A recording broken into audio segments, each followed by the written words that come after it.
Hello everyone, Gentleman here with another Epic 7 video. Today, I want to go over the powder shop which just got a reset, and oh my god, this might be one of the best powder shop rotations I've seen in a while. So get your powder of knowledge ready because you are going to need it. As always, please consider liking and subscribing if you enjoyed this video and or if you found it useful. It helps out a ton and I very much appreciate it. But okay, let's see what do we have here. First, of course, we have our limited artifact, Soul Consolation, which in my opinion, if you didn't manage to snatch one during your Ocean Breeze Luluka summons, this artifact should definitely be on your radar. It's not the most broken artifact in the world, but it is pretty unique in its Soul Weaver category for artifacts, and it is limited, keep that in mind. So that alone adds a huge value to it. And keep in mind, we currently do have the summer event going on, which you can benefit even more by having this artifact equipped. So yeah, definitely a solid pick in this powder shop.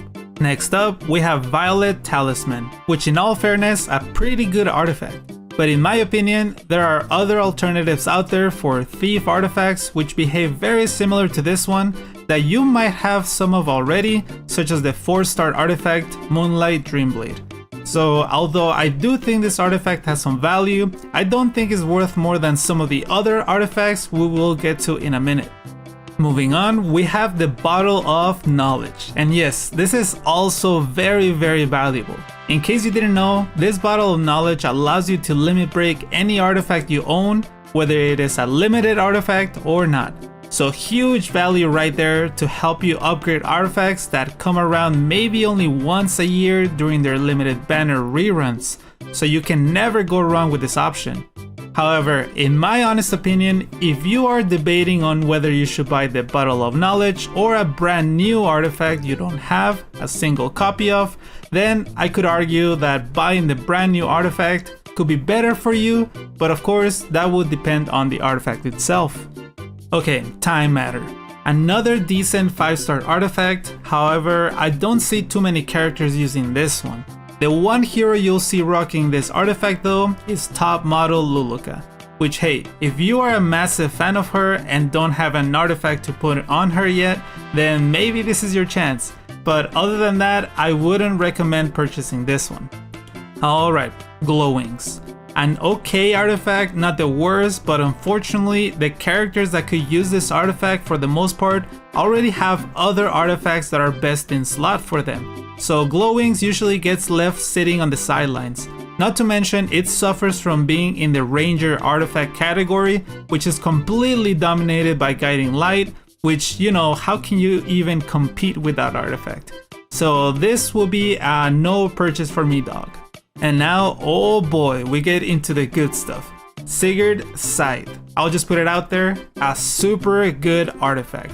This is a warrior artifact which definitely sits in the top best warrior artifacts of them all.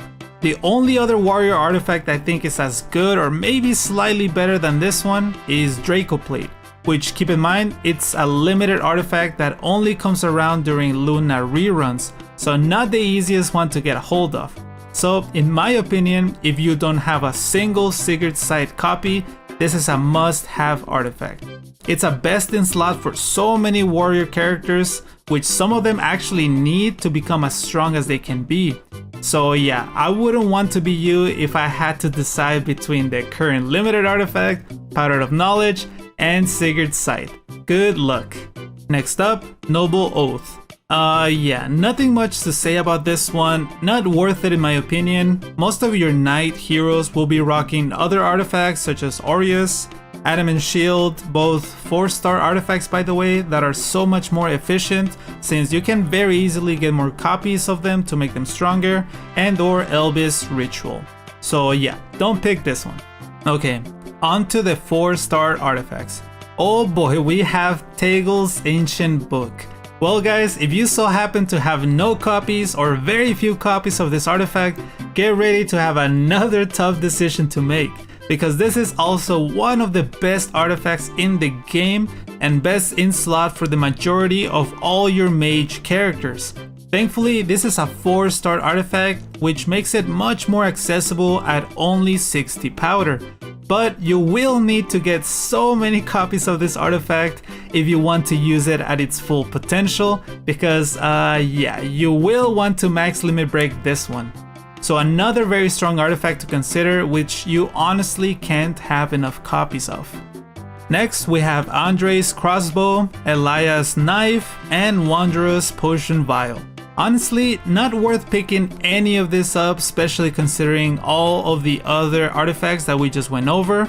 And although I do think Wanderer's potion vial is a very good 4-star artifact, don't worry. More likely than not, you'll get it to drop for you either whenever you summon for a character or from one of the many other avenues the game has in which you get free 4-star artifacts. But yeah guys, I hope this was helpful and informative to you all. Really stacked artifact lineup this time around, and don't worry, you have plenty of time to save up some more powder in case you're running short for now.